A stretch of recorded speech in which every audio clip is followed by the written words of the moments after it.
Okay. Now to start our event again, welcome to those who have just logged in. Our event for today is titled Modern Slavery in Cambodia, and we will hear a presentation from our first speaker, Neith Hurd. Neith, the floor is yours. But prior to that one, Neith, while you are setting up your presentation, may I just briefly introduce our first speaker. So originally from Bristol, United Kingdom. Originally from Bristol, United Kingdom, Neith has been based in different parts of Asia for the past 14 years, including South Korea, China, Malaysia, and now Cambodia. During that time, he has held positions in programs, strategy development, managing, and executive director roles, and worked with a wide range of communities, including rural youth, urban refugee population, and survivors of human trafficking. Ladies and gentlemen, our first speaker, Neith Hurd, the Interim National Director of Chab Dai. Neith? Thank you very much, Romsey. Can you hear me clearly? Yes, we can hear you. Perfect. Okay. Thank you very much. And hello, everyone. So, yep, I'm speaking on behalf of Chab Dai Coalition. Chab Dai means joining hands in the Khmer, which is the Cambodian language.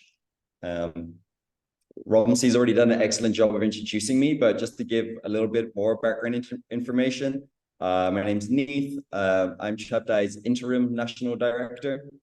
And I would just like to take this opportunity to say that really today I'm speaking on behalf of the 37 Cambodian staff that we have here in Phnom Penh in Cambodia, who are the ones who are implementing our project on the front line. So I just want to acknowledge the Cambodian team and that I'm just here speaking on their behalf today. They are the real experts. And there at the bottom, you can see my email. Feel free to reach out after this presentation, as well as ask questions at the end, as said by Romsey. So to jump in, Chab Dai has been operating in Cambodia for 18 years.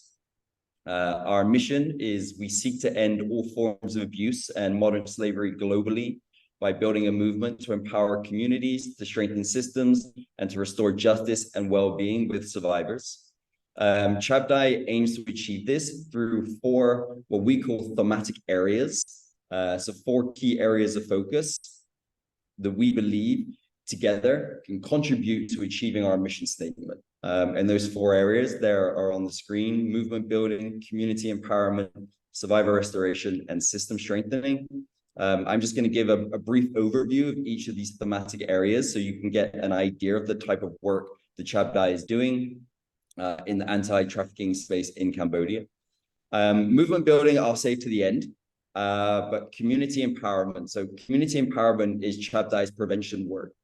Chab Dai works with communities, rural communities, farming communities who face different issues within their community. For example, we may be working with individuals who are at risk of trafficking because they are forced to take risky livelihood options due to less productive farming land, perhaps because of climate change, loans taken over the COVID-19 period with unscrupulous microfinance lenders, etc.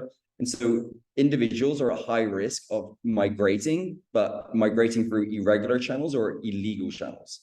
And so to address this issue and to help fight some of these risks, we have a project called the Community Hero Prevention Project under Community Empowerment, which focuses on identifying local inspirational leaders, which could be local authority, faith-based leaders, teachers. We identify these individuals and we train them on prevention techniques. And so that they can then go out into their community, they can identify vulnerable individuals and they can raise issues around prevention, risks of unsafe migration, etc. Migration is a viable economic option here in Cambodia, especially in rural provinces. So migration is not necessarily a bad thing, but it brings risks. And so our project aims to support that. And to give you an idea of the type of work that we've been successful there with our prevention work, There's an age-old saying that it's very hard to measure something that hasn't happened, and that applies to prevention work. But we have great qualitative results whereby individuals have prevented family members from taking risky migration options, and even stop children from being trafficked to Malaysia, by being able to support families so that they know risks that are involved. So again, working with the community to empower the community, to improve protection frameworks at the community level. That's our community empowerment thematic area. Another area we have is system strengthening. At Chab Dai, we try to avoid creating parallel systems where the government already has a system in place. We want to strengthen that. That's far more sustainable than an NGO coming in and creating all its own projects with limited lifelines or lifetimes. So we focus on system strengthening, and with system strengthening, we focus on specifically training local police officers and members of the social affair and women affair officers, for example. And there we're really focusing on ensuring that those officers are able to carry out victim identification and implement nationwide protocols that have come from the national level. And so we support those police officers. And part of the reason of this is those police officers are the very first person that a victim of trafficking may interact with. And so it's very important that that interaction goes well, because that is the beginning of a journey towards justice. If that interaction is not supportive, is not trauma-informed, child-informed, etc., there is a risk that a case will be not reported and a victim will not be identified. So again, our focus is to strengthen these existing systems by providing training to the police in interview and investigation, report writing, victim-centered approaches, and making sure that they have a good understanding of the national laws. Our third thematic area is survivor restoration. Under survivor restoration, Chab Dai has 3 projects: case support, legal support, and community-based care. These projects are designed so that when cases are reported to us, either through our own hotline or through the authorities, then we're able to respond to those cases and partner to support those individuals to be removed or escape from a situation of danger or risk, and then to support them with the services that they might need through case support. That may also include, for example, repatriation back to Cambodia from a country if they've been cross-border trafficked. We also then have our own legal support team. So our legal support team will support cases of survivors who have been trafficked, providing free legal support. I'm also happy to announce that the Cambodian government themselves also have free legal aid now in Cambodia, which is a fantastic step. And this means that those who are unable to access lawyers can now access them free of charge, and go through the system to ensure that justice is achieved. An ongoing challenge in the Cambodian legal system, of course, is unfortunately compensation. Even when a conviction is achieved and compensation is awarded by the court, it's not always received. And again, so our legal team helps support that process. In addition to that, we also have a community-based client care project under survivor restoration. Chab Dai does not have a shelter. We partner with many organizations that do have shelters. We ourselves focus on community-based care. So traveling to the community if the survivor has decided that they wish to stay within their community, and then supporting them there through counseling, through referral to livelihood support, and any other support they need to begin their restoration journey, to access livelihood, and to prevent re-victimization and re-trafficking, which can always be a risk. And again, movement building, I'm going to save that one for the last but not least. So I'll come back to movement building. But first, I'd like to talk a little bit about the types of cases that Chab Dai Coalition works on in Cambodia. So the majority of cases we work on are trafficking to China for forced marriage or bride trafficking.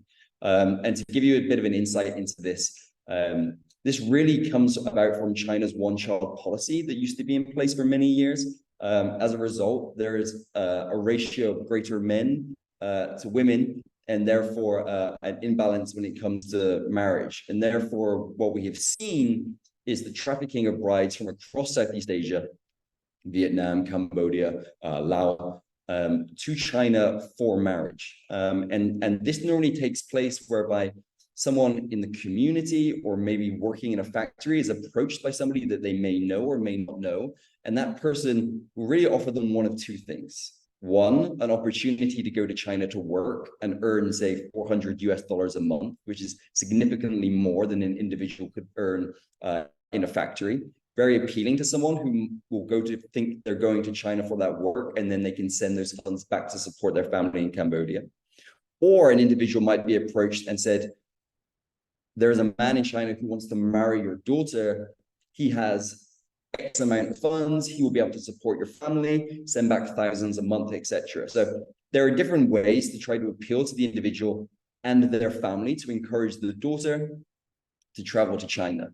Of course, this is trafficking. And that individual, if they do agree, is normally trafficked through Vietnam into China across land borders.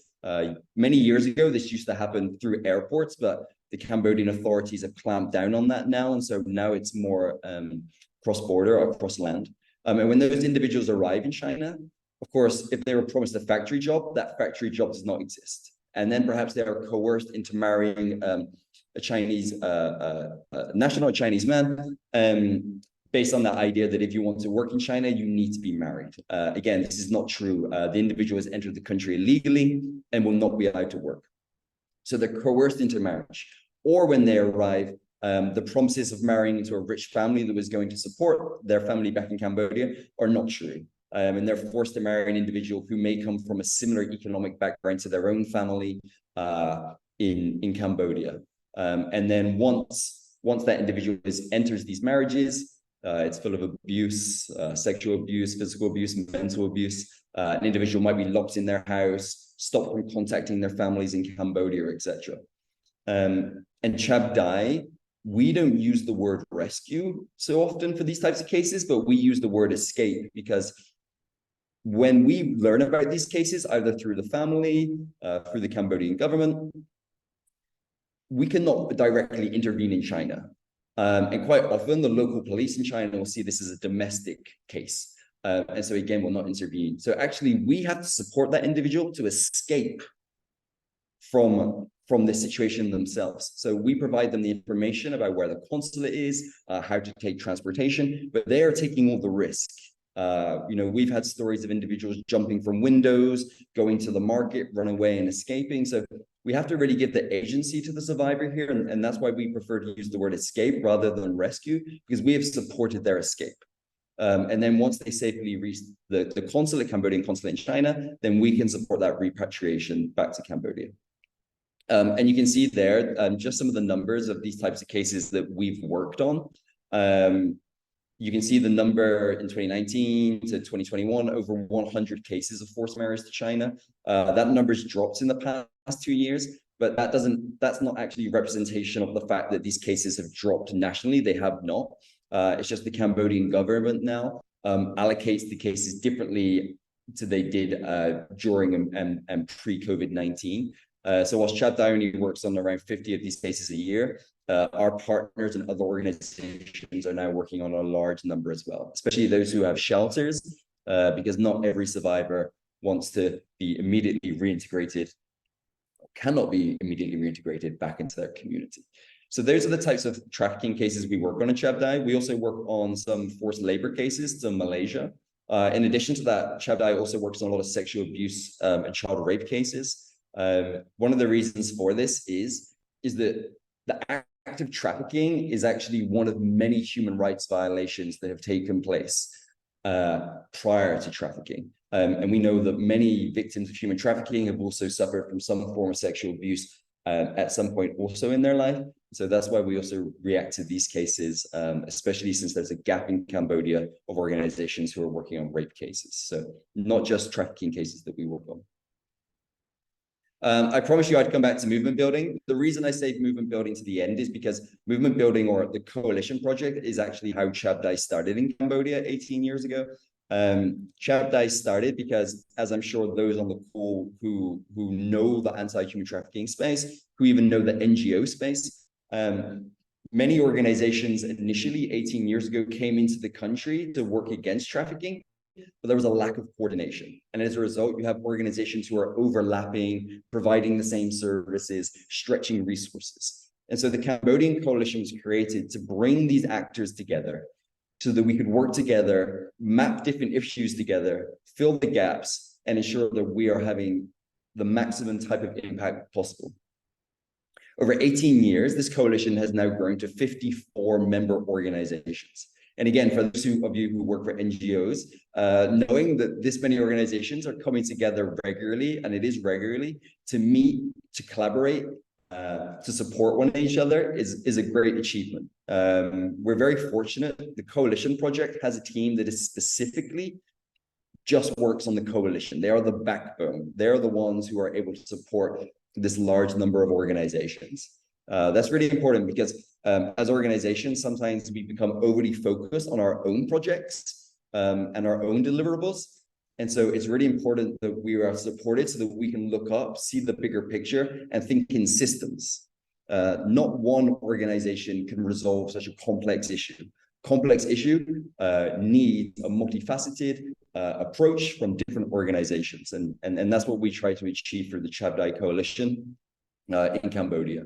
And areas of focus of that coalition are professional capacity and best standards. So ensuring that every organization is prepared for child protection, safeguarding, ensuring that they are registered with the correct government ministries. It's very important to make sure that we are, as I mentioned previously, system strengthening as opposed to creating parallel systems.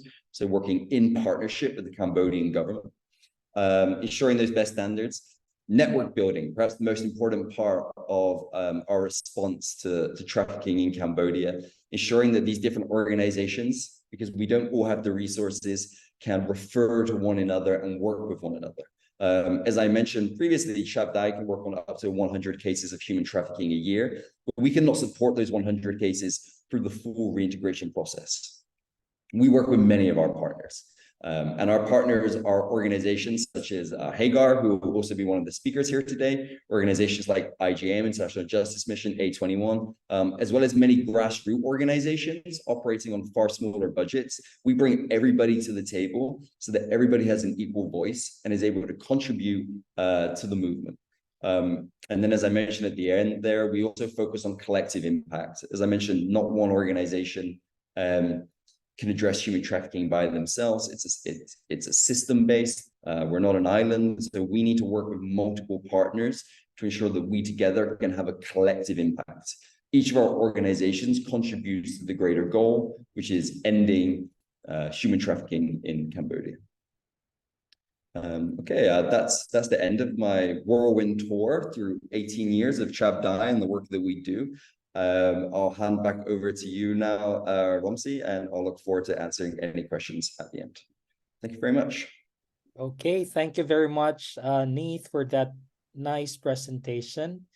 And yeah, to be honest, you should have like 5 more minutes for the presentation, but you ended earlier. Fantastic. Okay, thank you, Neith, for that one. Now, we will be hearing from our second speaker, Miss Serena Sam. Okay, Miss Serena, can we hear your audio just to confirm? Then I will. Yes. Okay, so let me introduce our second speaker. Miss Serena Sam has 18 years working in international organizations in Cambodia, as well as 9 years teaching in Christian ministries and Bible schools. For 17 years, she worked with Hagar International in Cambodia in the areas of aftercare program services, institutional and community recovery for the survivors of human trafficking, slavery, and abuse, and supporting program teams to ensure that high-quality services are provided to survivors. Now, since her beginning in Hagar as a counselor, she has advanced to various roles in management and senior leadership. Serena's skills have been honed over the years through working within government ministries and organizational partners, assisting and building their capacity.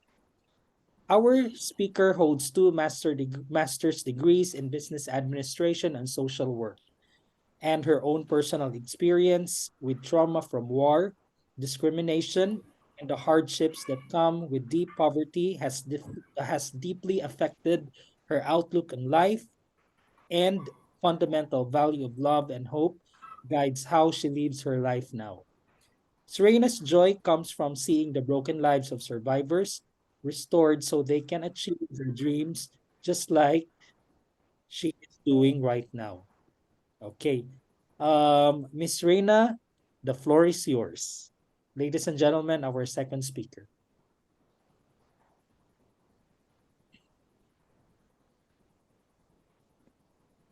Okay. Hi, Miss Reina. You can start your presentation.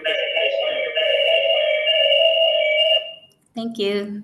So greeting from Cambodia. Yeah, this is my privilege to be here sharing on what Hagar's work in Cambodia, joining combating human trafficking. Yeah, you may have any question that we can discuss after the presentation. So Hagar, in the Cambodia fact sheet, you may have captured the challenges on human trafficking types in Cambodia and recommendation to combat those issues.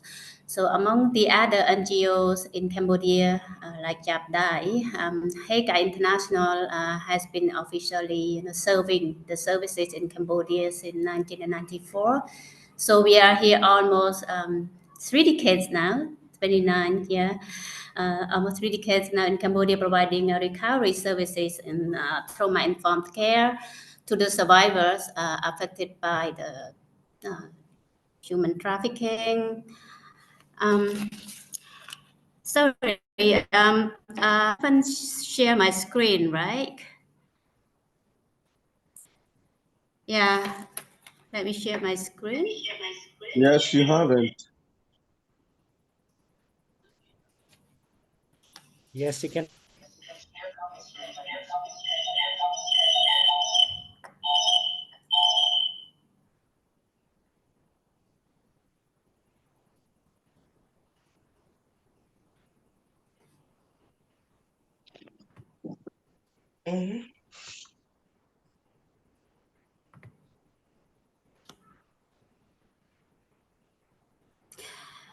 Romney, could you share the presentation, the screen? I think there's issue here that I could not share. Okay.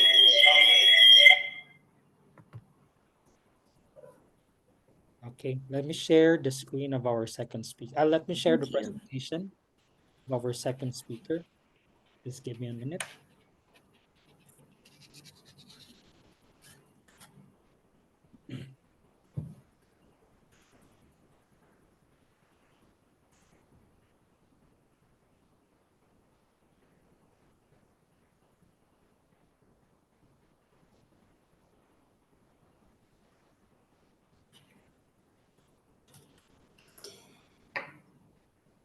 Sharing, are you there? Hi, Sharing. Yes, Rosie. Okay, everyone, while I am preparing the presentation of our second speaker, I am here introducing my colleague.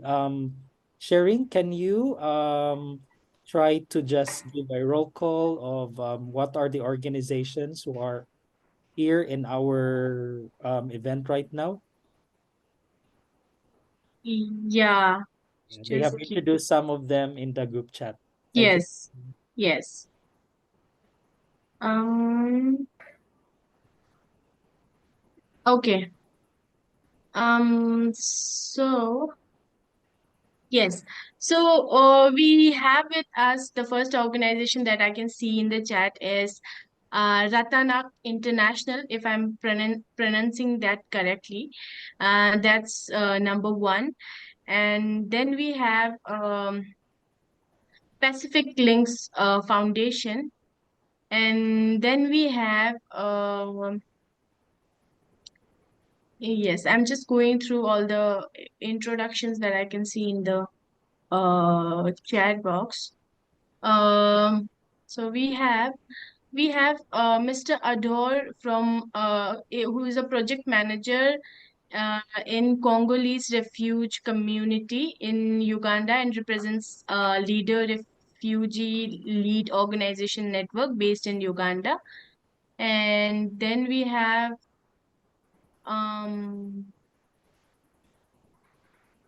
I also I don't see the name of the organization, but we have with us Mr. Maxwell Matwear, if I'm pronouncing it correctly, from Malawi. And then we have, yes, and then we have children's right Philippines. Now I'm sharing the screen. Can you share my screen? Yes. Sorry. Thank you, Yes, it's Cherry. up. Yes, I can Sure. see it.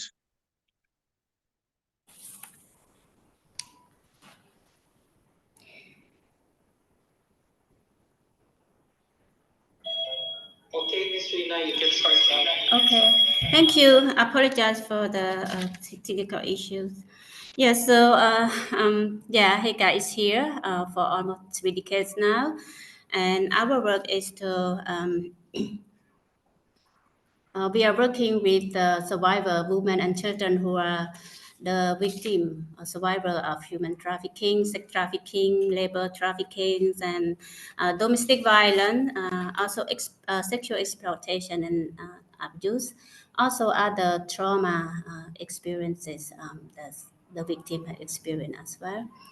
So we have where that we work. We are operating within the 16 provinces and and the cities in Cambodia. So we have our head office in Phnom Penh and also our satellite office in Battambang province. So our strategic areas within the 16 provinces where that we have survivor there. Also, we also welcome and support to other survivor in other provinces beside our strategic area as well as they need. Yeah, so through the work that we do, we are focusing on the 5 goals of our strategies. So here, survivor, we increase capacity, promote awareness, care prevention, and empower. So all of the work that we do here is to support the survivors and helping them to live with safety, independent, without any vulnerable or any types of abuse that they experienced before. So we empower survivors to be involved in serving the community through the survivalist program. For the peer survivors, we are walking through the case management process. That we have our case managers to handle the hotline call. So when the hotline call, then we accept and starting from the initial assessment of the case management until and ongoing work with the survivors, with family, with communities, and also with stakeholders like government, local authority, and also partner and private sectors, to ensure that the survivor meet their needs and until they are reintegrated into their families and also graduated from our program. So during the month of October, we have the 238 survivors in our caseload carried by our case managers, and we have been intake like 11 new survivors into our programs within a month of October. And counseling, we have the providing a counselor who work therapeutically with the survivors to bring about healing on their trauma and building their capacity and resilience, enable them to participate more fully in the life and community. So in last month, we got 10 survivors who are resilient and graduate from our program. I mean, from the counseling services. They don't need any counselor to work with them, but they may need in the future. We will respond to them, but for now, they are strong and resilient, and they close from the counseling session. Survivor of human trafficking, they do need income generation. Economic empowerment is very important to them. So they've been migrated to other countries, work across the border because of the economic issue. So while we are working with the survivor, ensuring working with the families and the survivor for helping them with the economic sustainability, economic empowerment. So we are working with the private sector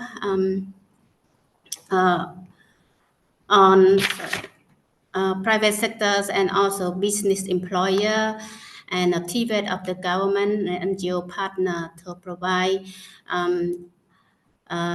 vocational training and also job employment to our survivors. So, and families is very important that we are making sure that the survivor or the children are living with the family if they are safe. But if they are not safe, so family at risk, there might be a time that the survivor of the children may need to be out from the family temporary to be able to, give time for our staff, collaborate with government official as well as the local authority, and partner to work with the family, helping them with understanding of like parenting or child protection, domestic violence and trafficking, and any economic issue that they are facing. So kind of prepare the family to be able to welcome their children back home. So while they are away temporarily from the family, we are working, cooperating with trained foster family across the provinces, like 6 provinces in Cambodia, that we train our foster family to be able to care for the children while they are not able to stay in their family, if the kinship care is not available either.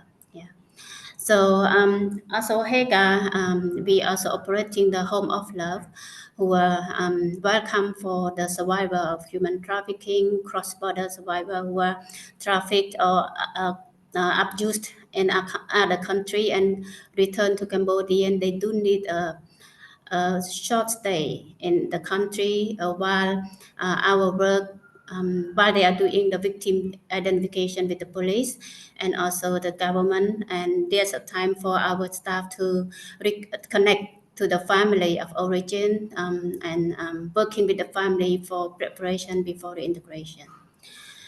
Legal support, we are Hagar's lawyers providing a legal assistance to the survivors and the family.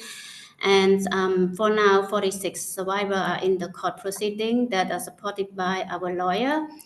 And also, we last month we got a 2 result of verdicts on the case of online sexual abuse, child online sexual abuse, and also another case from the rape case. So the perpetrator was sent to 3 years in prison for the online sexual abuse and another 7 years for the rape case. So an ongoing support for the legal services, 18 cases were closed from the legal services last month. And reintegration is where that in the process of case management, that ensuring the survivors are reintegrated to their family safely. So one of our survivors from the cross-border trafficking has been reintegrated to their families, and 4 cases were closed last month because like they have a successful in their life, that they are strong enough to be able to stay independently in the community. Staff care is very important. Hagar, we are a trauma-informed care organization that we apply trauma-informed into the work that we do. All staff are trained in trauma-informed care, which help us to know and practice a good self-care and also understand the need of the survivor while we respond appropriately in supporting to our client. And also our work is ensure that we do no harm to the survivors, also to the college, our college who work together as well. So working directly with traumatized population, we are at risk at secondary trauma. So staff care and well-being is very important to keep us healthy, so then we can provide a quality services to our clients. So our staff participate in the self-care session activity bi-monthly that led by our counselor team. So how do we do our work? We don't work alone. We cannot work alone. We need partnership. We need collaboration with our government sectors and at the national and subnational level, families, community, NGOs, partners, private sectors, donors, supporters. To work together on this, especially on the survivor services as well as the prevention activity awareness that we are doing at the subnational level. So like here we have the survivor advocacy share story that we are working with the survivor led program that they've been advocate also share their story at other country as well as in our country. And they are joining in the government meetings. Also, this is kind of raising awareness on the protection and trafficking issue in Cambodia and sharing what they have been met and also their lives. And yeah, just through their story has really impact to some of the regulation, especially like in 2020 and 17. One of our survivors and share in the parliament in Australia regarding to the slavery law. So yeah, and community outreach and prevention activities that we cooperate with the national level of the government, train the government official at the subnational level so that they can continue their work at community on raising awareness and prevention outreach to their own community. And also we cooperate with church leaders on doing the awareness after they get trained from Hagar regarding to the, anti-trafficking and also other forms of abuse in the community. They also the agent of change that they are providing the services to the survivor in the community as well. Yeah, so capacity building, helping and train our NGO partners as well as our government partner on trauma-informed care.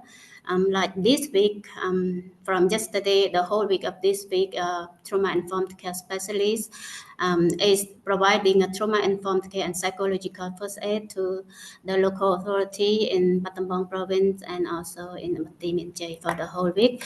So this is to have them understanding while they are working directly with the survivor on the ground. And also we are participate and join in the government meeting, discuss on how that we can work better and collaborate better in terms of responding and combating to the human trafficking in the country. Yeah, and so why we are doing what we do, why Hagar is here for almost 30 years now in Cambodia. As you see this picture, the kintsugi, the Japanese art, the broken vessel, the broken, but they join together with goals and look more beautiful and stronger. So this is why we are here, because we believe that no matter you are broken, through good services and good collaboration in the recovery and all the work that we do to help survivors who are broken to be, restored again, that look more beautiful, they can see their value, how important they are, and being a resilient member of the society. And not just for themselves, but also to spread and to help other people, vulnerable population in their own community as well.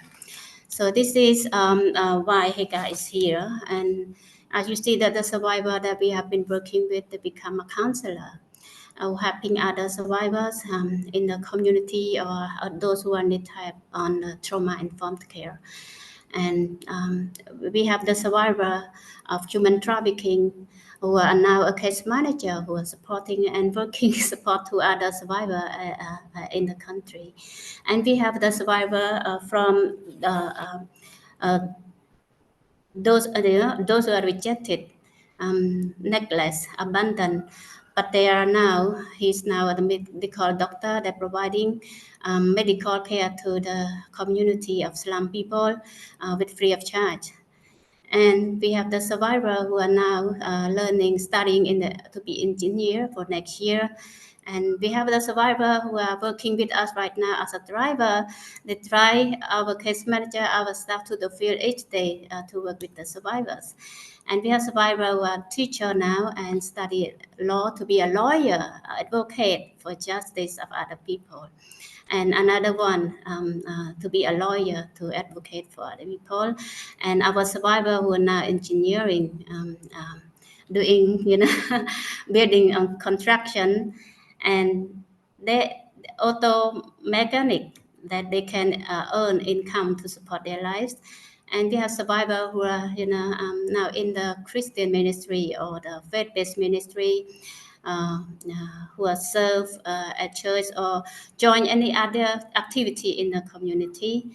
And we have survivors working with us right now, accountant in finance sector at Hagar. We have more other survivors that I cannot have them here because just these 11 survivors that they are now here, some of them with us, some of them working at other NGO.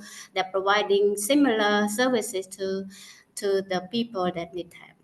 So this is why that we see the result, the outcome from what we do together, not just Hagar, that we are working collaboratively with the stakeholders, government partner, that we see we build the fruit of the people's life. Those who are broken, but they restore to be stronger, resilient, and stand for themselves and for others in the community. Yeah, so this is briefly for what we have been doing in Cambodia, and thank you so much for your attention. Yeah. Okay, thank you so much, Miss Sam, for that presentation.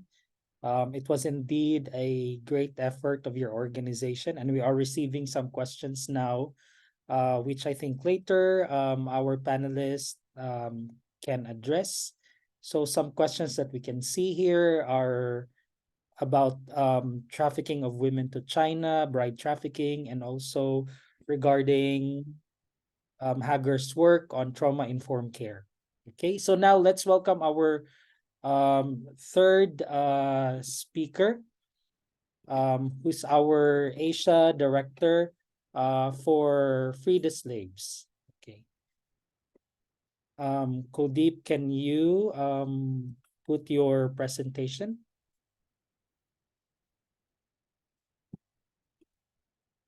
Okay, thank you, Kuldeep. Now, while our presenter is preparing the presentation, let me just briefly introduce Kuldeep.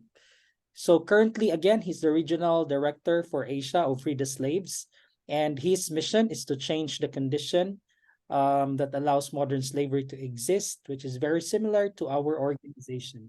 So he also represents Free the Slaves in the region. He provides ongoing technical assistance to partner organizations in strategic design, implementation, measurement, and reporting, and holds responsibility for the overall management of the regional program, strategy development, business development, and program oversight. Now, Kuldeep is passionate about human rights, social justice issues, community-initiated solutions, and improving access to opportunities for marginalized, economically disadvantaged family communities and families. And he values the field perspective, builds trust and rapport with stakeholders, and believes in a problem-solving attitude. His pragmatic approach has been forged through the years of designing and implementing development programs in several Asian countries.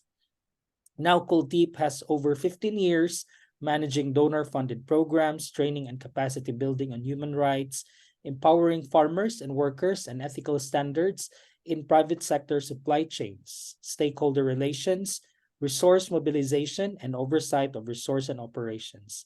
Prior to joining the organization, Our speaker worked with Oxfam, Leonard Chessar Disability, and Fair Trade in Asia Pacific in various operational and senior leadership roles. Now, Kuldeep holds a degree in chemical engineering and double master's in business management, specializing in human resource management and marketing. Now, ladies and gentlemen, Mr. Kuldeep Chauhan, our third speaker. Thank you so much, Romsi. The topic I'll be speaking on today is international collaborations and opportunities for Cambodian CSOs to work with the international organizations and bodies. Thank you for this opportunity. I have, if somebody's facing issues with my accent or speed of talking, so I have made a detailed presentation. You can follow by reading through the presentation as well. So let me start. Good morning, everyone. First, I would like to introduce my organization, Free the Slave. Our history has been, we are an anti-slavery pioneers and innovators in the field. Free the Slaves was founded in the year 2000. And since then, we have had our operations in Latin America, Asia, and Africa in various countries. Though when we started in the year 2000, our first operations were in Asia. So our programming basically focuses on community-based strategies, and we work in strategically selected countries across the globe. In Asia, currently our work spans India, Nepal, Bangladesh, Vietnam, and Philippines, and we do a variety of trainings and other capacity building programs with our partners as well. So here is our mission and vision of our organization, and our focus is vulnerability. We believe that slavery and various exploitations exist due to vulnerabilities in the communities. And our strategy, our programming work is to reduce those vulnerabilities and help and support people who are currently in slavery towards freedom and transform their economic, cultural, and social circumstances that make slavery possible in the world. Our vision is a community-based model for freedom, and we work with communities to build their capacities and empower people in the communities themselves so that they can chart their own path towards sustainable freedom. We strengthen the capacity of grassroots organizations. So that's a big part of our program, capacity building of grassroots organizations who are already working in the communities. We do work to strengthen the capacity, particularly enforcement capacity of government agencies. And we, at the global level and at the Asia level as well, we try to build a platform for our partners and like-minded organizations to come together and join forces to address modern slavery, human trafficking, and child labor within the communities and countries they work in. So here is how our programs look like. The first is movement building. So we champion unified anti-slavery efforts. And for that, we have our flagship program of Freedom from Slavery Forum.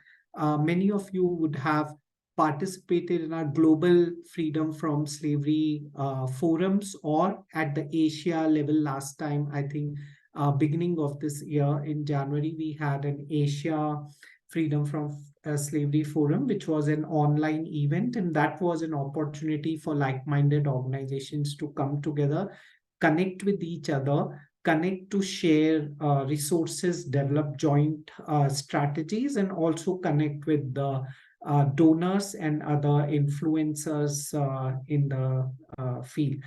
We have another stream of work which is about influencing policy makers and advocating for change. So we are part of the Attest Coalition, at the United States, wherein we actively advocate for policies within the United States government to address issues related to modern slavery. We work in other countries as well, wherever our staffs are based, to actively promote legal reforms at international stage and at the local stage, so that it becomes increasingly difficult for traffickers to operate, and there is full force of law enforcement upon them.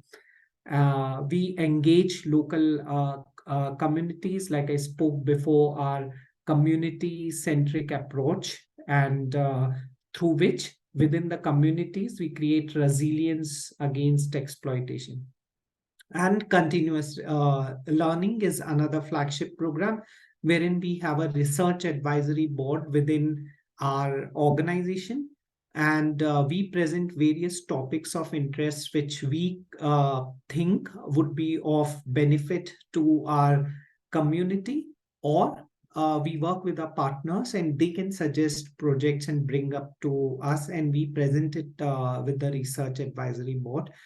We have tie-ups with various research organizations and universities across the globe, and with those top researchers and resource through our funders or our internal resources, we do these kind of research which inform and benefit our ongoing programs or our partners' ongoing programs across the world. So this was a brief introduction of the work of our organization. Now I would like to move on to Alliance 8.7. It is an organization, maybe many of you may not have heard about its activity, but it is taking up our Free the Slaves is supporting this organization in a very concerted way. We have invested a lot of efforts in supporting Alliance 8.7. So let's have a deep dive on what Alliance 8.7 is, how respective countries can participate in Alliance 8.7, and then we will see how you, as an independent organization or an NGO, CSO, researcher, or a stakeholder in anti-modern slavery movement can participate in Alliance 8.7. So UN SDG 8.7 speaks about taking urgent and effective measures to eradicate forced labor and modern slavery and human trafficking, and secure the prohibition and elimination of the worst forms of child labor. So the target they have put is very near. Year 2025 is approaching, wherein the target is to end child labor in all its form. Cambodian government, as many of you might know, has also come up with a target to abolish child labor in the brick kiln industry by shortly, and they are working towards it. So like that, many countries have targets around this alliance, around this SDG 8.7. And this Alliance 8.7 brings together all these countries and partners to share information, share promising practices, whatever programming they have done, and share lessons with each other, whether good or bad, and collaborate and demonstrate progress towards achievement of this SDG 8.7. So such partners come together and have formed this Alliance 8.7. And by partners, I meant governments, international organizations, regional organizations, employers, business organizations, civil society organizations like us, academic institutions, and other stakeholders who are interested or have an interest in achieving this target 8.7. So this is an organization like that. Now let's have a deep dive on how it is organized. So this Alliance 8.7 is organized in these 5 pillars, which are in front of you. So first is the Global Coordinating Group, which helms the affairs and oversees the secretariat of the organization, which has staffers. Then we have Pathfinder countries, the countries who have declared a specific goal to achieve 8.7 SDG and are ready to share resources and learnings from each other. Then we have partners. These partners are, like I said, international organizations and CSOs and others like that. And then we have action groups, which are more focused on their field of expertise and contribute to research, policy, and action on these issues. So broadly, Alliance 8.7 has these 5 chief pillars, with global coordinating group on the top, which gives it direction, a secretariat to support it, Pathfinder countries who are active participants and have declared their intention to achieve in a focused way SDG 8.7. And then we have partners, organizations like CSOs, and the organizations which you belong to can also be partners in Alliance 8.7. And then, as I said, focused research groups or action groups which focus on policy or action or research, any thematic priority of the Alliance. Now, what is a Pathfinder country, which we just spoke about? So these are countries which have committed to go further and faster to achieve target 8.7 of the UN SDGs. And Pathfinder status is open to any country across the globe, regardless of the level of the development.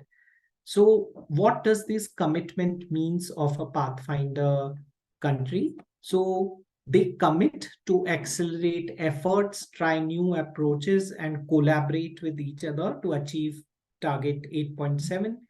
They develop, adopt, and put into practice improved legislation. So legislation is one of the focus, but also national action plans and policies on target 8.7, which includes child labor, forced labor, modern slavery, and human trafficking. They translate their public commitments. So they have to make, all the Pathfinder countries have to make a public commitment. They want to achieve this target, and they have to also prepare a pathway to achieve that target. And they try to translate those commitments into concrete actions. So they have to sign the call for action to end forced labor, modern slavery, and human trafficking, and make a pledge to implement the Buenos Aires Declaration of the 4th Global Conference of Sustained Eradication of Child Labor. So this conference, as many of you might know, happened in 2017. So this makes a bedrock of the Alliance 8.7 as well. So, and they also commit to ratify and implement all the applicable international human rights standards, including international labor standards. So these are a set of commitments these countries have to make and demonstrate concrete progress yearly towards these public commitments which they have made.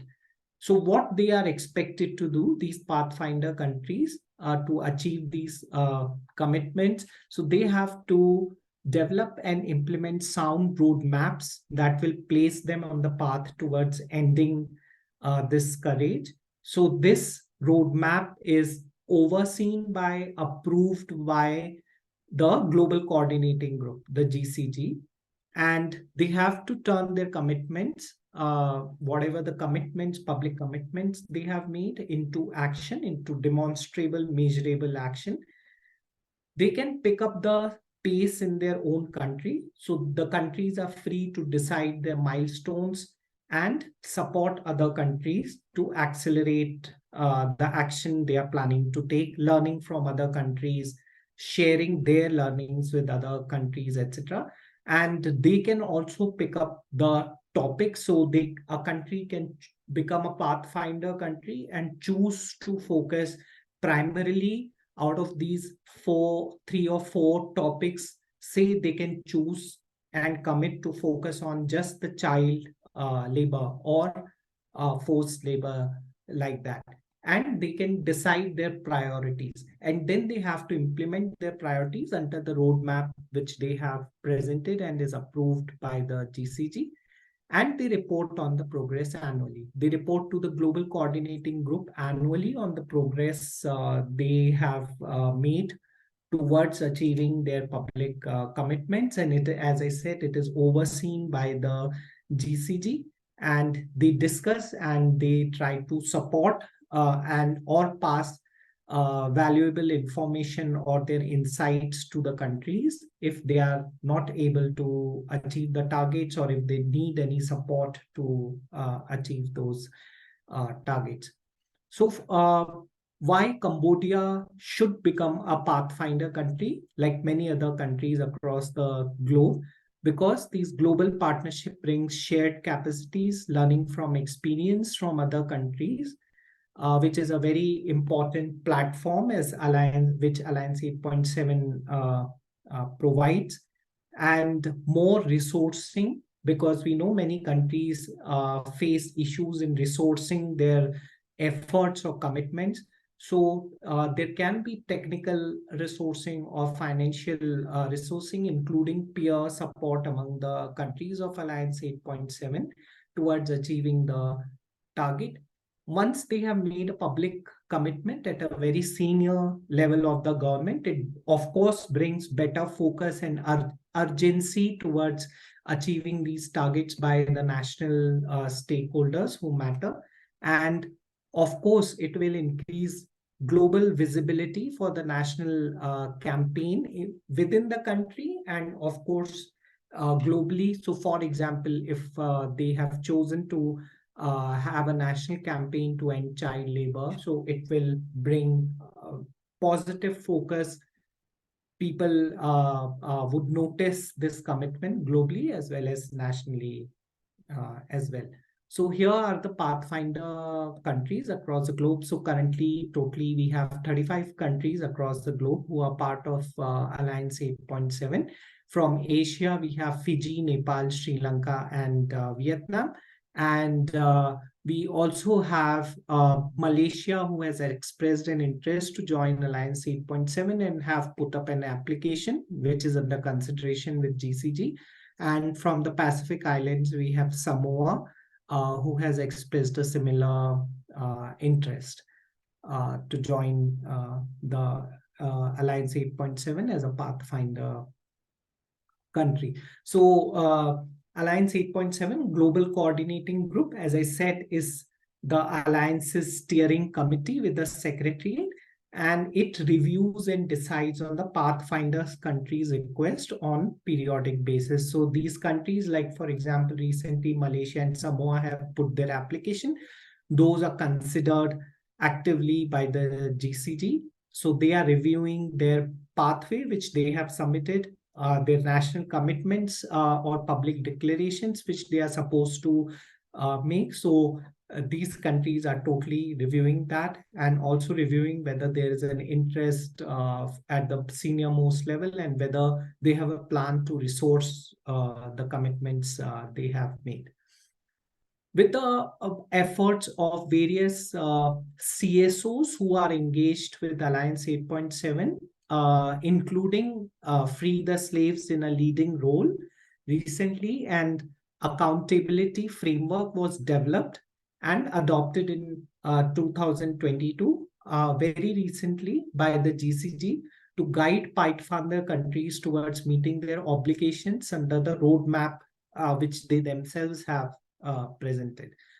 It aims to ensure that the Pathfinder countries live up to the commitments, the public commitments that they have themselves made.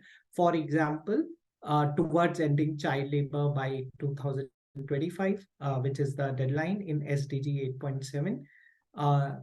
Support is, of course, provided to these countries, technical support by the CSOs, including sharing good practices and guiding by examples. And those countries, so what happens if you do not follow those commitments which you have made, or don't follow up on the declarations you have made to the community or to Alliance 8.7. So if you do not report in consecutive sessions, or you do not address the comments of the global coordinating group from the civil society organizations and others.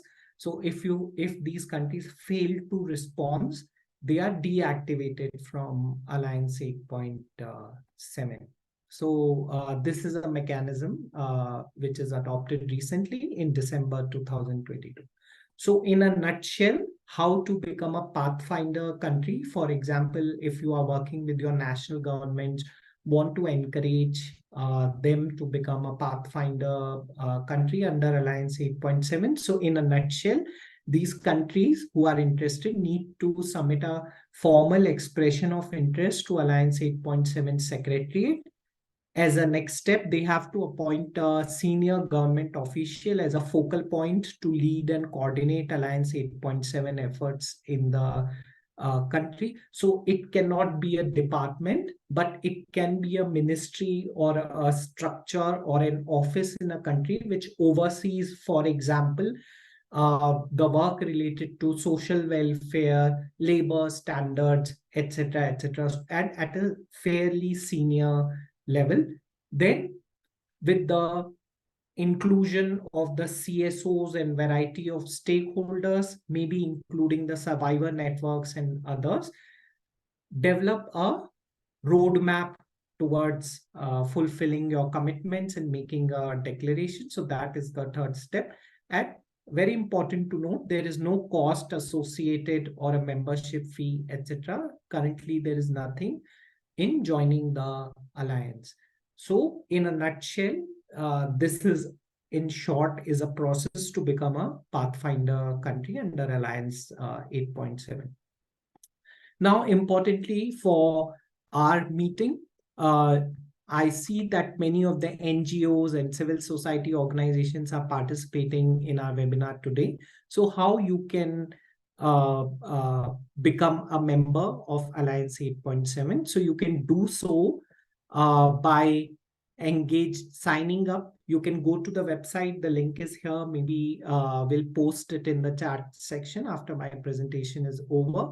So you can just go to the website, fill an application, and become a partner of Alliance 8.7. And then you receive all the updates, all the reviews, meetings, webinars, etc., which are happening globally in Alliance 8.7. And as per your interest, you can participate and contribute actively in those kind of meetings of mind or networking events, etc.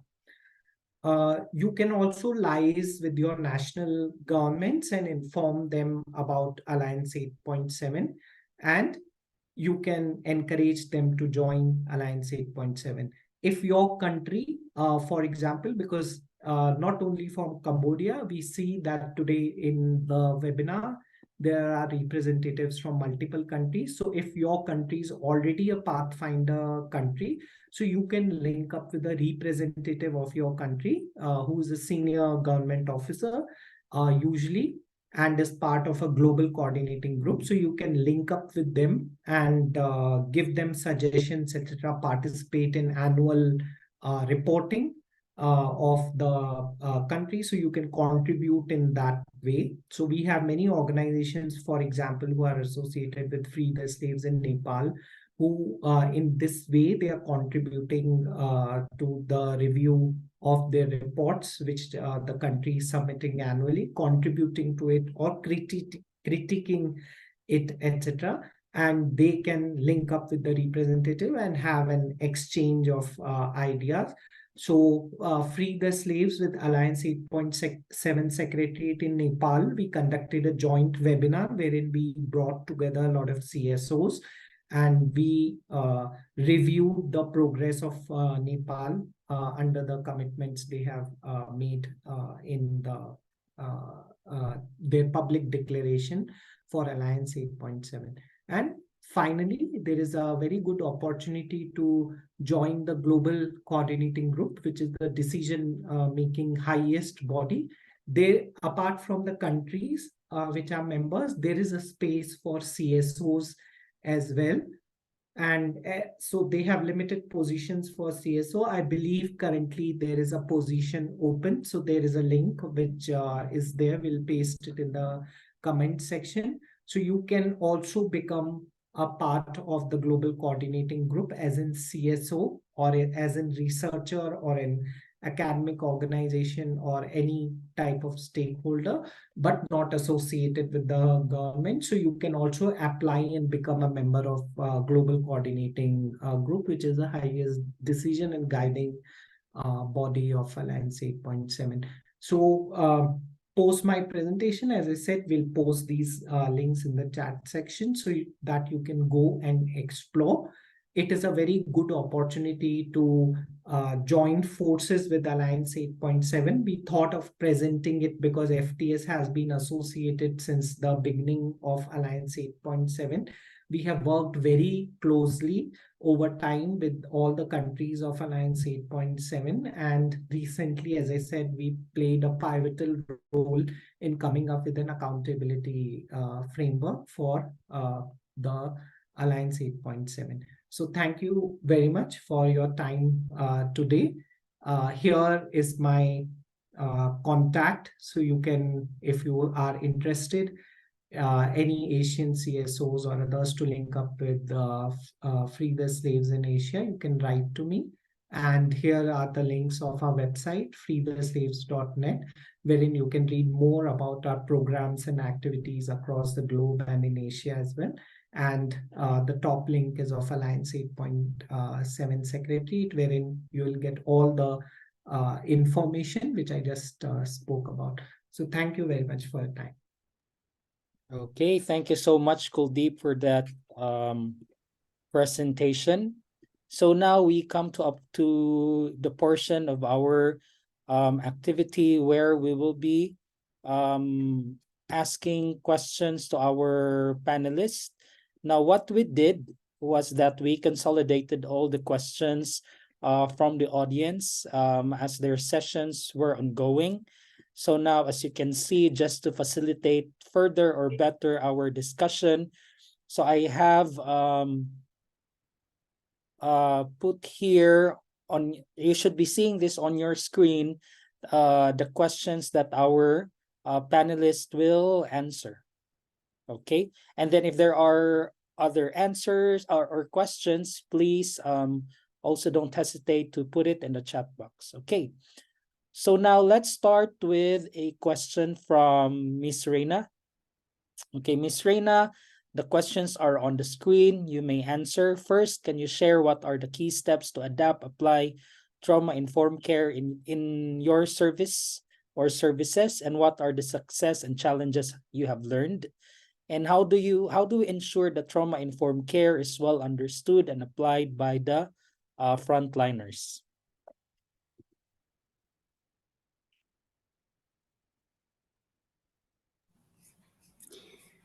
Yes, thank you so much for your question. That's a very good question on trauma-informed care that we are, So the organization that we are working directly, providing the services to the survivors and community, very important for us, the service provider, to understand on trauma-informed care and how we apply in our work. So trauma-informed care understanding is, first we need to understand about the trauma and also who that we work with, the level and also the situation that the survivor that we are work with. And firstly, we need to adapt, equip our team, staff, the frontline staff who are working directly. For counselor, we need a counselor with skill on counseling, that they are a specialist, specialized in counseling services and the experience and also the education on trauma and also counseling that provide healing to the survivors. The second, not just for the counselors, but also like case managers and all staff that in the organization. We need to get trained and on the trauma-informed care that we have. This is the compulsory training for Hagar team to access the training from our specialist, trauma-informed care specialist staff in the organization.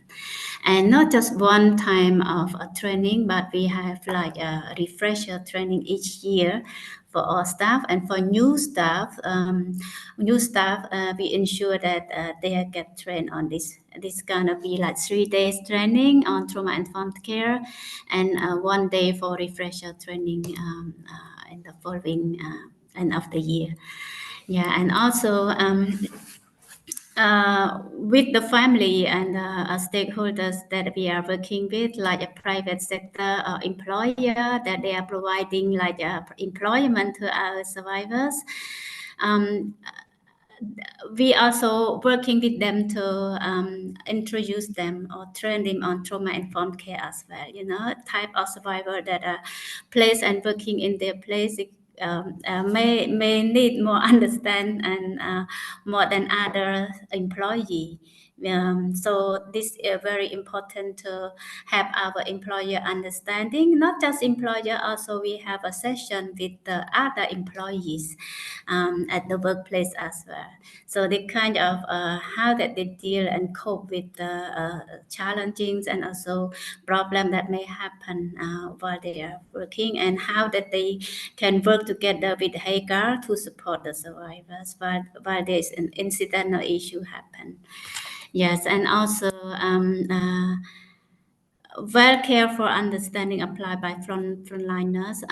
Yeah, this is for those who are working directly. We have like for counselor, we have the clinical supervision to our counselor regularly from our trauma-informed care specialists, that they are like have like a regular meetings or supervision, can be individual supervision, group supervision, to ensure that any challenging that the counselor are facing, they have the solution into that, or cases that they facing difficulty on providing the healing services or session to the survivor. So they have kind of level of the support from the management specialized care staff here.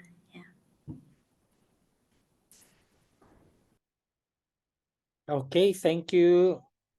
Things that we are facing is that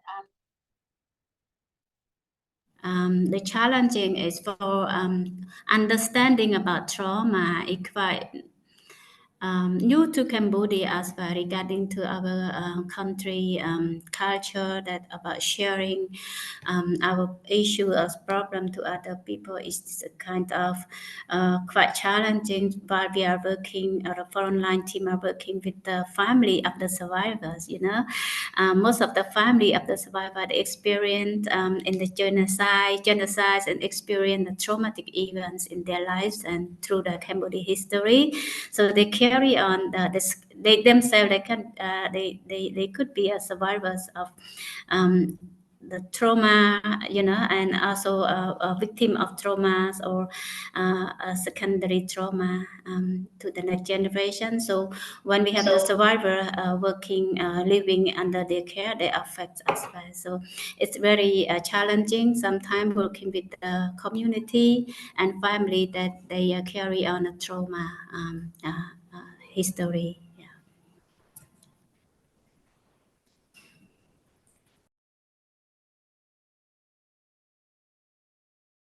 Yeah. Thank you so much.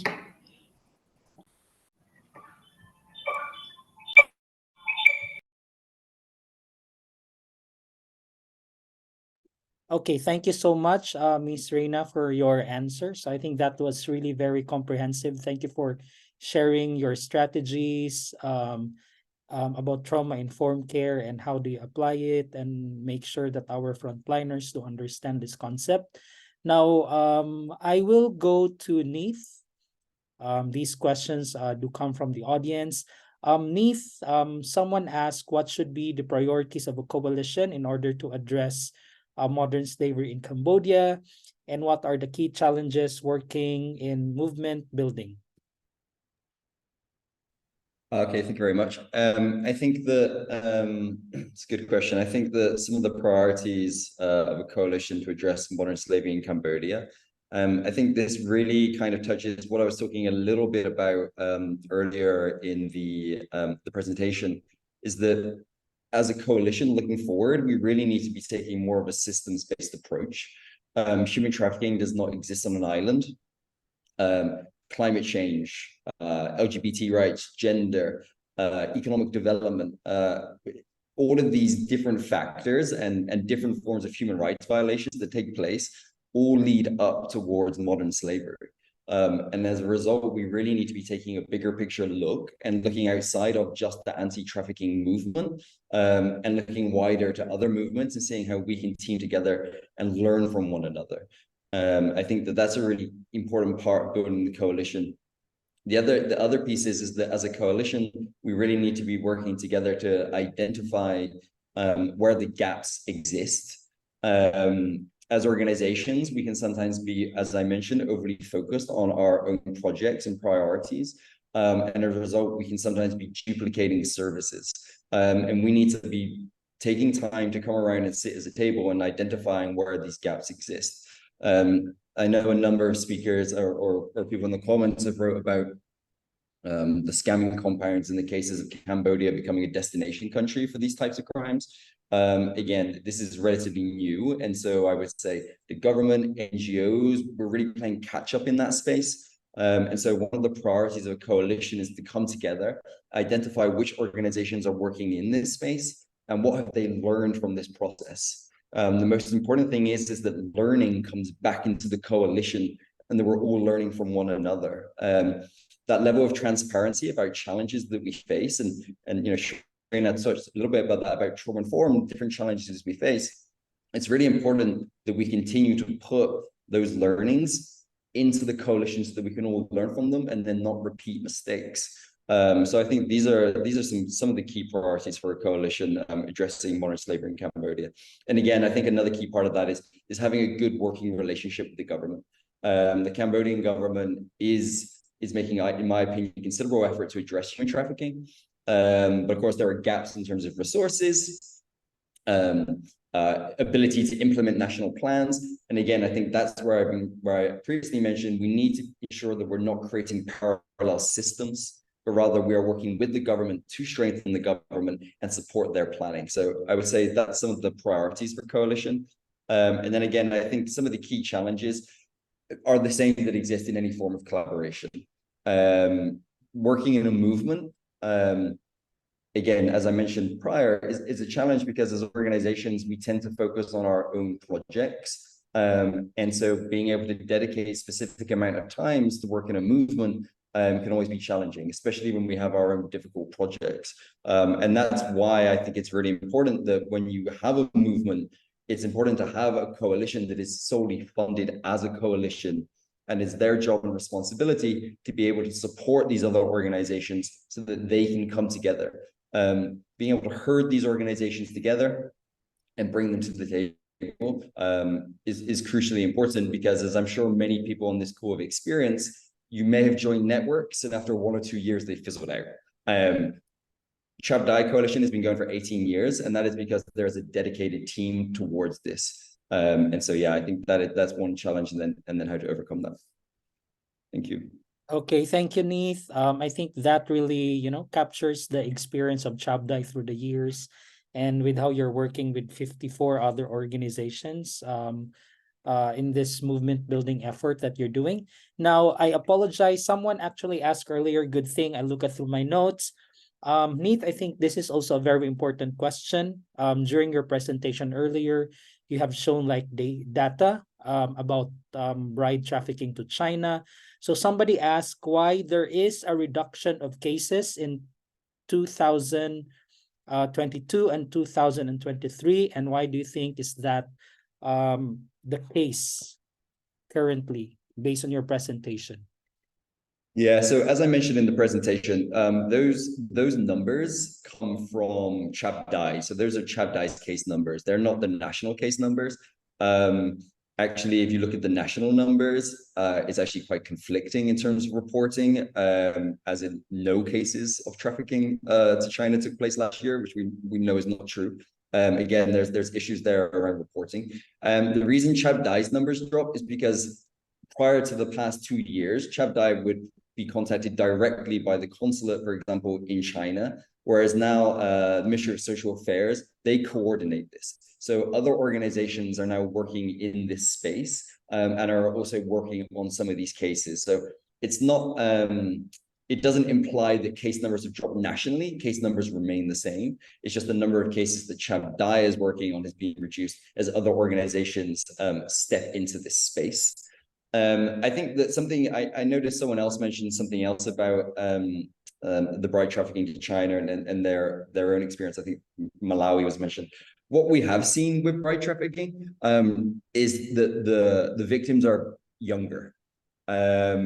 We've seen this across the board. So in recent years, we've actually had a span where we've had victims who are 13 years old up to 45 years old. But the trend now is more towards 17 to the young 20s. We've seen a lot of that in the past 2 years. And again, I think a lot of this is driven by the impact of COVID-19, people losing their livelihood, families becoming more desperate, taking more risky livelihood opportunities. And so when families are approached and are told about these opportunities for their daughter, they're encouraging their daughter to go to China in some cases.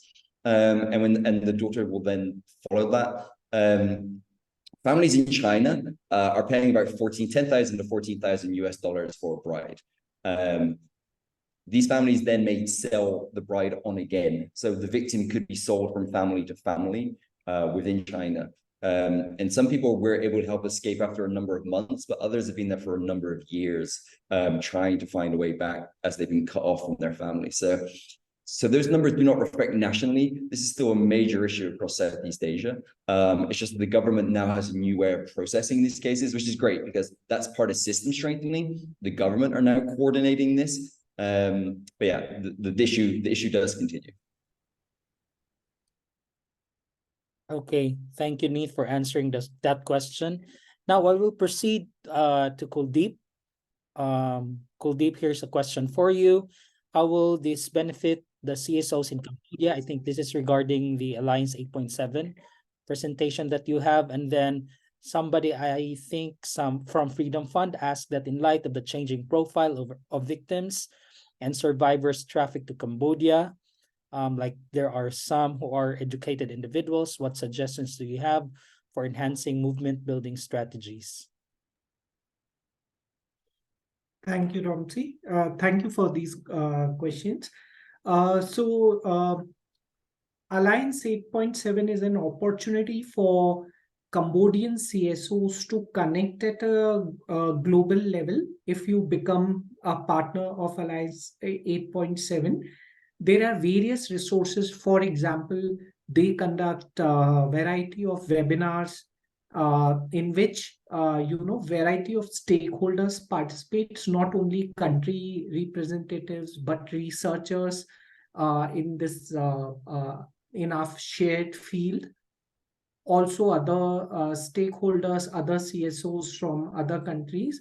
So it can be a platform for sharing and learning, and maybe within your organizations may be facing issues of repatriation to other countries, etc. These kind of forums are very important to link with the countries and the organizations which are working there, which might ease your work. This is also an opportunity to present your work globally to other organizations and come to their notice. We are always resource challenged, so I think we should take these opportunities to present our important work which we are doing within our local communities to potential donors and others. So that is another opportunity. And more importantly, if your country, since Cambodia is not currently a member of Alliance 8.7, So it would be an important opportunity for CSOs to learn the nitty-gritty of what involves in becoming a member of Alliance 8.7, what the commitments and pathways look like for other countries which may present or you may get access to those reports once you become a partner. And then you can work with your respective government here in Cambodia and encourage them to become a part of Alliance 8.7. So there are a variety of ways through which Cambodian CSOs can gain by becoming a partner of Alliance 8.7. I have pasted the website link of Alliance 8.7 in the chat earlier. So I request everybody to go through that and gain more information. Since Free the Slaves closely work with Alliance 8.7, if you want more information or support, you can link up with me. I have shared my email ID in the chat section, or you can link up with Romsey as well. He might have emailed you for the purpose of participating in this webinar. Now, for Lidi, thank you for this interesting question about this trafficking of educated individuals. So we have Cambodia experts here, which is Neet and Srena. So I will speak more generally based on our experience in Southeast Asia and other countries for such kind of trafficking. So certainly, like you said, the changing profile of the victims trafficked to such countries, particularly inclusion of more educated individual necessitates a nuanced approach to our strategies aimed at combating trafficking. So what particularly if we see what as CSOs we can do or our programming can be around is targeted awareness campaigns. So we can develop awareness campaigns specifically tailored to educated individuals and highlighting the diverse form of trafficking that exists beyond conventional perceptions, emphasizing how educated individuals can fall victim to these practices.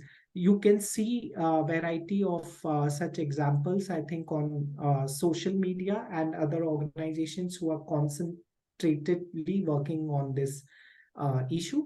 Then we have education and training programs, which are very important and can be implemented within educational programs within schools, universities, and workplaces to raise awareness about the tactics used in trafficking, including like we have seen online recruitment and deceptive job offers.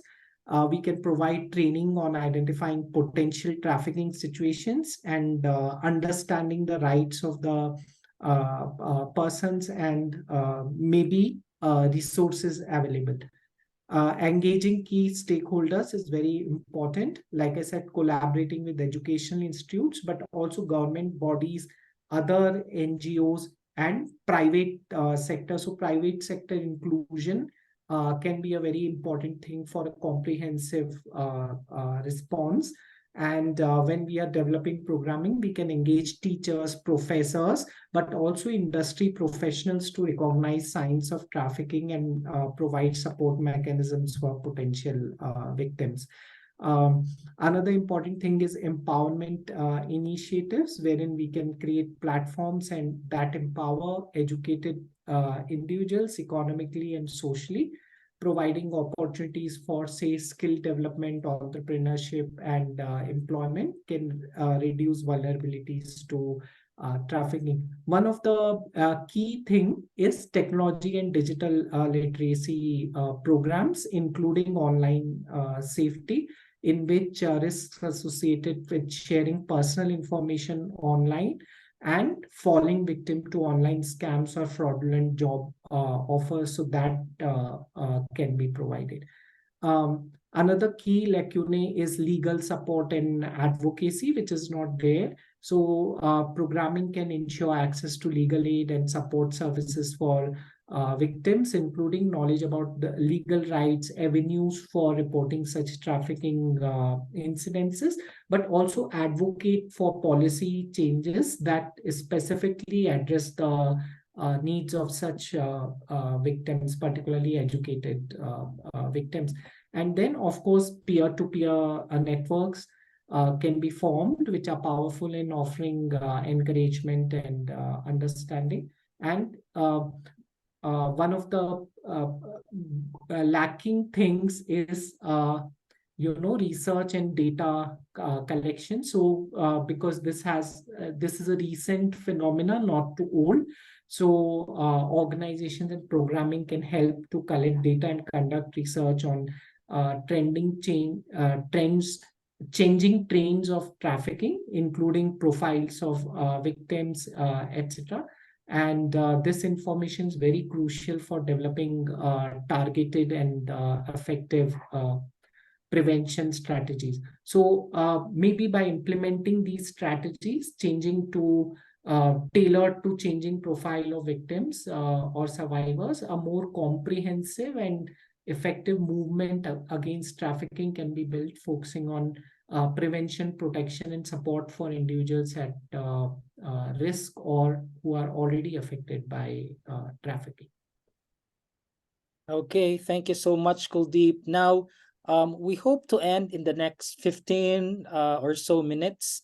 Now, let's jump on directly to ask our local experts, Neith and Sreina. So there are three questions here that I think that you'll be very interested to answer. So Neith and Sreina, feel free to answer which one would you like to discuss. So first is what are the forms of human trafficking that can be seen in Cambodia, and which form is the most concerning? Any one of you would like to answer this one? Sure, I'll go ahead, and then I'm sure Shreyna will be able to add anything. I think the different forms of trafficking we're obviously seeing are often labor trafficking. As I mentioned, many individuals decide to migrate to Thailand or to Vietnam and other countries as a livelihood opportunity. It is possible to migrate to these countries through legal channels, but that incurs a cost: passport, travels to the capital city, job recruiters, and so forth. And so you have that option, and then maybe you have a cousin who says, I've been to Thailand and I wasn't trafficked. And the individual will often follow the family member and then put themselves at risk. And so you have issues of exploitation in agriculture. The fishing industry is well known, individuals being trafficked into Thailand expecting a job, and then being trafficked onto fishing vessels where they could spend years having never touched land. As I've already mentioned, forced marriage. There are cases of trafficking. Of course, trafficking doesn't have to be cross-border. There are issues around brick kilns in Cambodia and debt bondage, another issue that exists.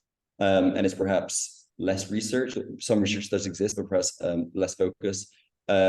Sex trafficking of Cambodians from rural areas into Phnom Penh and other urban areas to work in what in Cambodia referred to as beer gardens.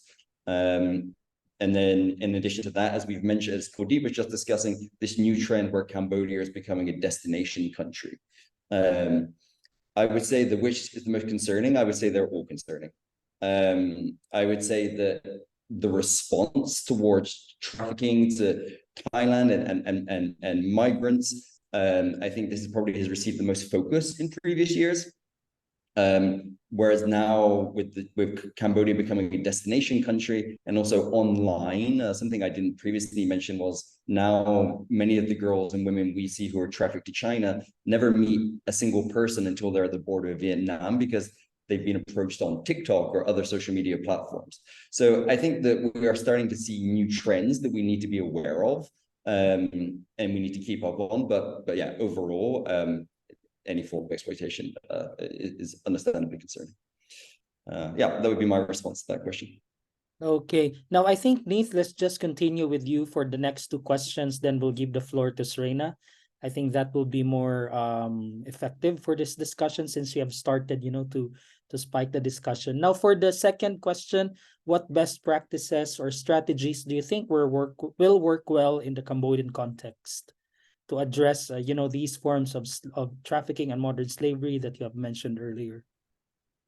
Yeah, I think as I previously mentioned, working with the government is incredibly important, and I think system strengthening is the key piece here. There are some other organizations who work very closely with the courts and the legal system, for example, and are strengthening that process and making that more trauma-informed, more child-friendly. I think that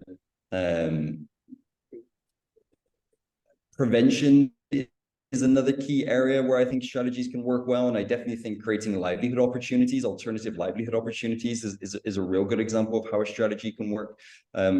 Cambodia, outside of the major cities, lacks livelihood opportunities. A lot of it relies on farming, and that is susceptible to shocks, whether that be drought, flooding, loans that have gone wrong.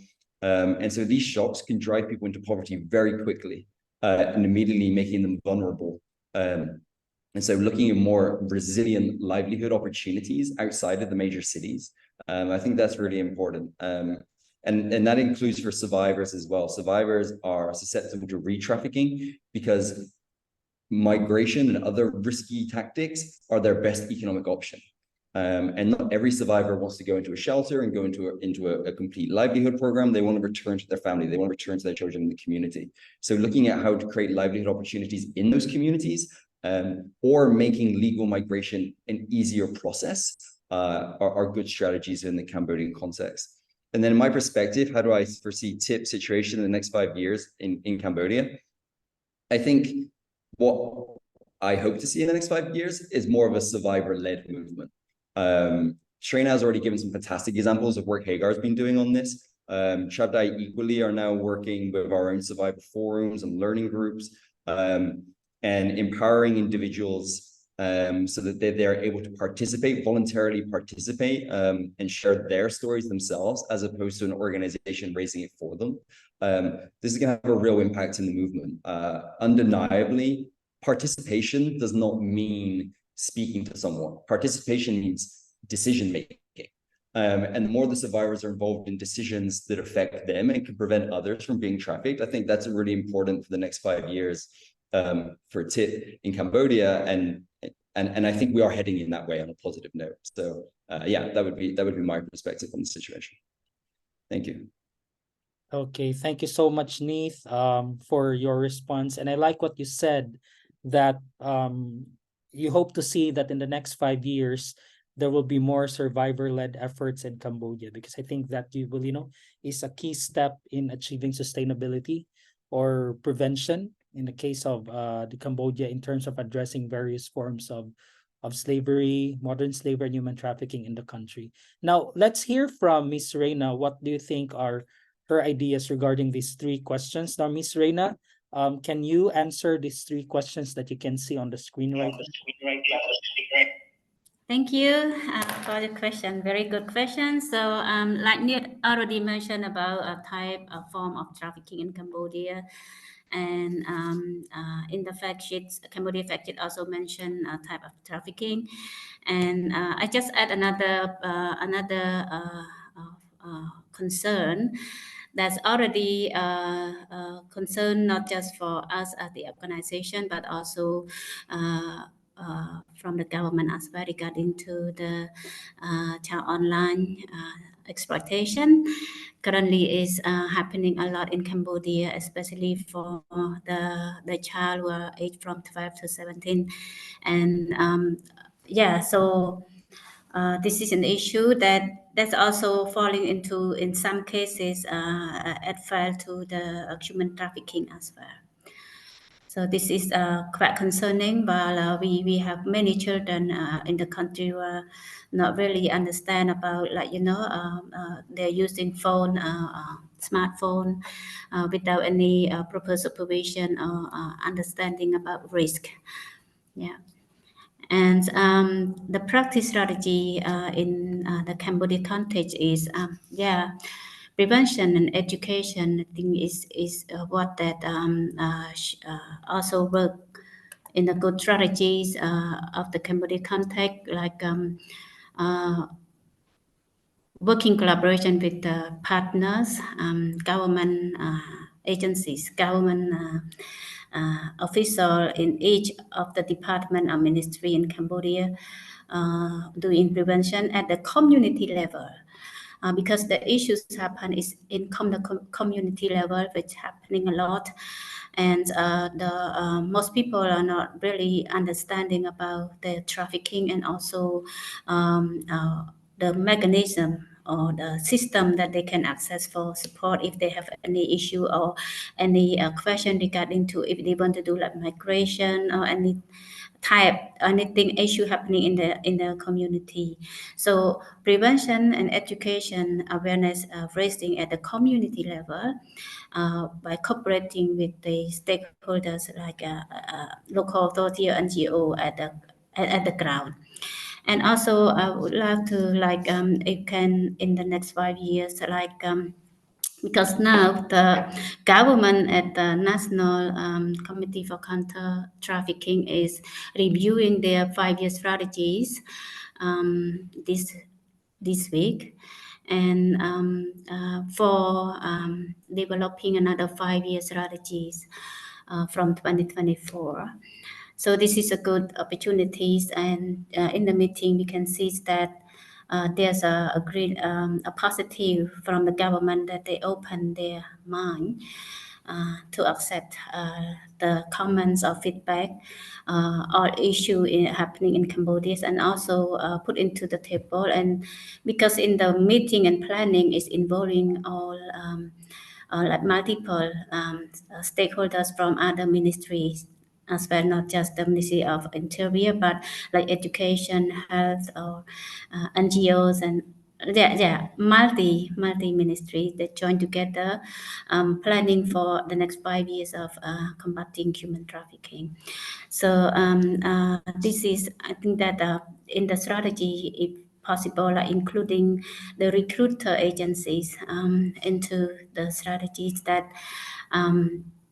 The trafficking so far, we mostly working with those who are affected by the trafficking, but really not many NGO rarely work with the recruiter agencies that involve them into the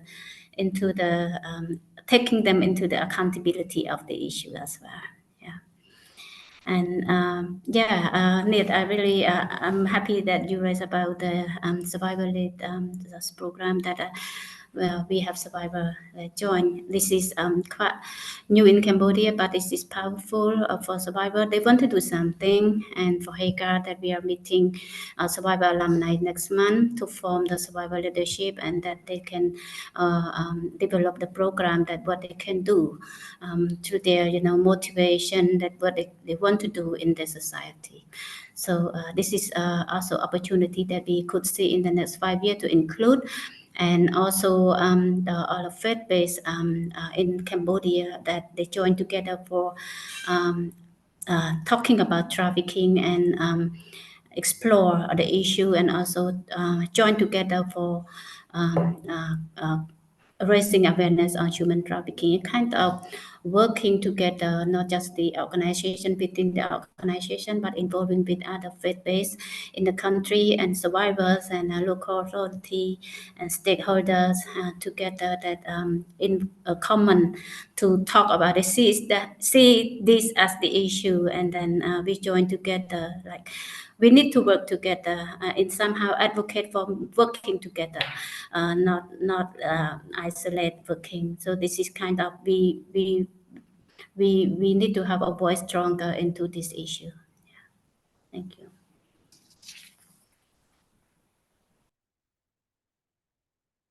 Okay, thank you, Miss Sam, for giving that very wonderful answer. I think I like what you said, that all we need to do is to really work together, to address these issues. Now, we only have 5 more minutes, but I just want to raise this concern, or I think it's a question, or ask for assistance from someone from au revoir. from Vietnam. So I think you can all read that in the chat. So she said that, hello, from Vietnam. I see that many forced labor work in Cambodia happens in the casino. Many of them could not access any assistance. Can I ask if there are any agencies here, or are there any program support available for people like them? I think Kwa may refer that there are some Vietnamese being involved in this kind of, form of trafficking. Now, maybe anyone from the audience could ask or speak, or we could start with Serena or Neith if you know any kind of support of assistance that we can, refer to Hua from Vietnam. Neith? Sure. Shrina can probably correct me on this. I do believe the government has actually now announced a hotline number for reporting these types of cases, and perhaps we can make that available. I don't have the full information on that myself. I think that's relatively new to me as well. I think that where we've seen success in these types of cases is where embassies have been involved. So approaching the embassy of the national who might be in this situation, and working with them to help work with the Cambodian government. I think that's where we've seen success in these types of cases. Shrina, I don't know if you want to add anything more to that. Yeah, Miss Reina, do you want to add anything?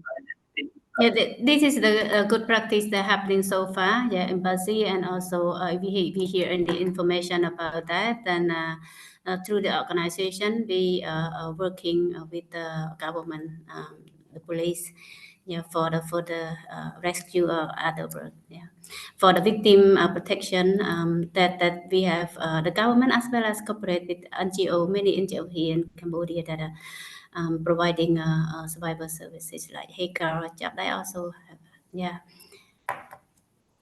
Okay, I hope sorry, just to say, Sure. that's what I would add. I think if you know of a specific case, then yeah, please reach out to Chab Dai or Hagar, and then we can see how we can assist also in that process. Okay, thank you so much, Neith and Miss Reina. So Neith and Serena and Kuldeep, would I get your permission if I could send your emails and contact information to all our participants here after the event?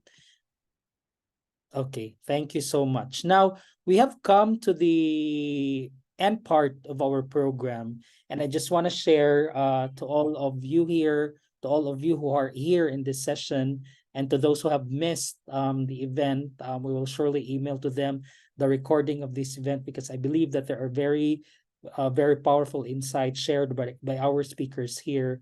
So prior to having this event, Hagar International, Free the Slaves, and Chab Dai Coalition has actually prepared a fact sheet. That's something we could share to our participants on these webinar, and actually it could even educate larger stakeholders who would want to understand the modern slavery situation in Cambodia. Now, for the next minute, I'd like to share with you the fact sheet prepared by the three organizations, Free the Slaves, Hagar International, and Chab Dai.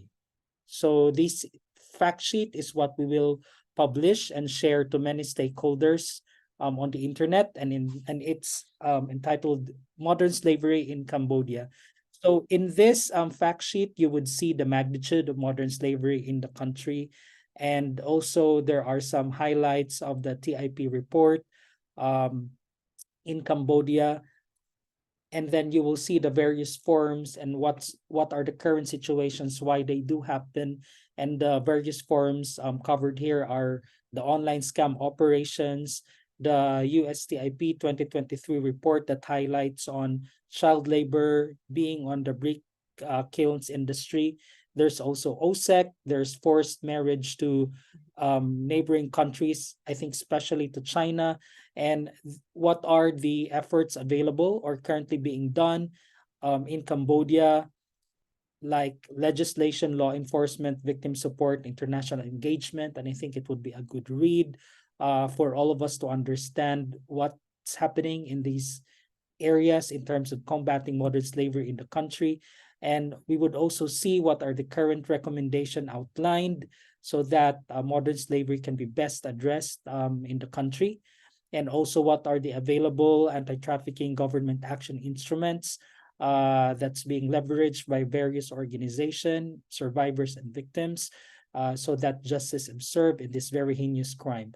So, ladies and gentlemen, we're very excited to share this with you so that it could be a good read after the event. Okay, so now I'd like to ask each of our panelists some closing words for our audience. Maybe we could start with Kuldeep.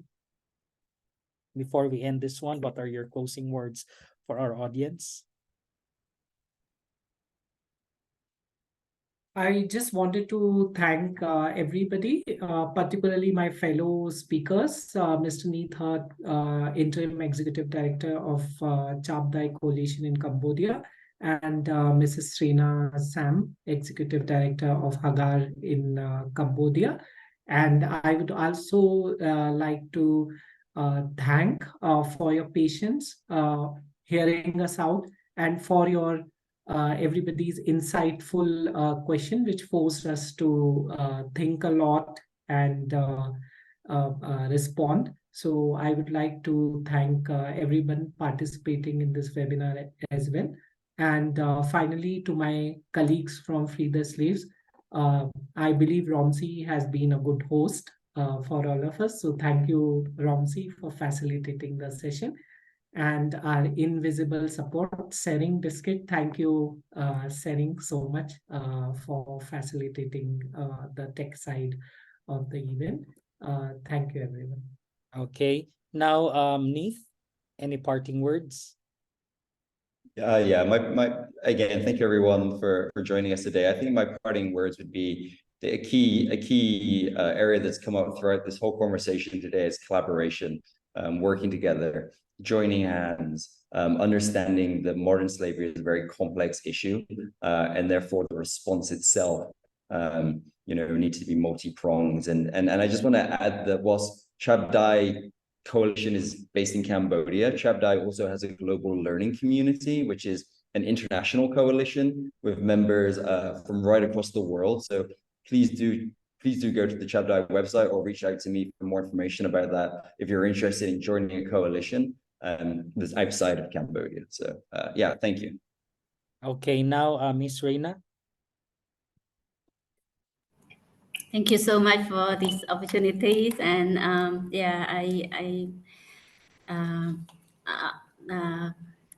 presenting about Hagar's work, also learning many things here today from other speakers and the question that you have for the discussions, and also have me to think about through your question, think about what we can do next in our program here in Cambodia, especially at Hagar as well. So now after this, you will have like Hagar's contact. So feel free to contact Hagar if anything that you see that we can work together, the field of the Hagar's work, and feel free to connect and we work together. Thank you so much. Okay, thank you so much. Once again, Kuldeep, Neeth, and Srina for your time, and to all our participants today. And once again, I hope we don't lose the energy to address modern slavery in its various forms, and more powers to all of us. Have a great day, everybody. And this is the end of our webinar. Thank you so much. Goodbye, everyone. Thank you. Thank you so much. Greetings from Malawi. Thank you.